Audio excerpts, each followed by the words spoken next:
aside from being the head of the Hong Kong delegation, you are involved in the Hangzhou Asian Games through a second identity, the president of the Asian Electronic Sports Federation. What do you think it means for esports to be in the Asian Games, and for the very first time as well, and especially in the city of Hangzhou, and what will change for esports and what will change for the sporting world in general?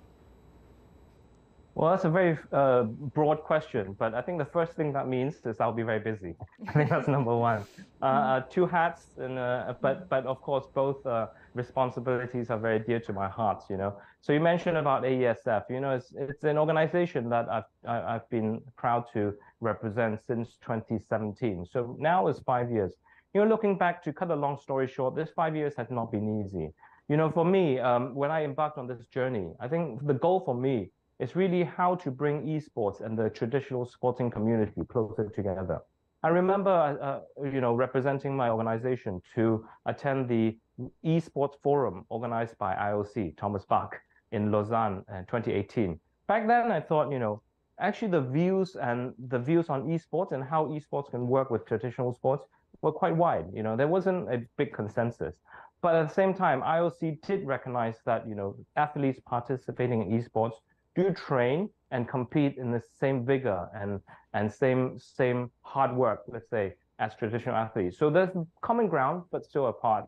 But through these 5 years, I'm so happy to see that, under the guise of OCA, they've accepted esports as a medal sport. This is a milestone. It shows that in the past 5 years, not just society, but the sporting circle, the sporting world has let esports, or actually open their mind to a different mode of competition, or something that's very different to traditional ways of working. And to me, esports is not just about gaming.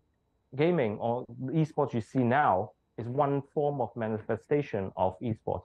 To my eyes, I think the future, how technology combines, or how you use technology to have new forms of competition, maybe work with traditional sports, traditional federations to let's not say upgrade, to offer audiences with a new experience. I think this is something that is very interesting.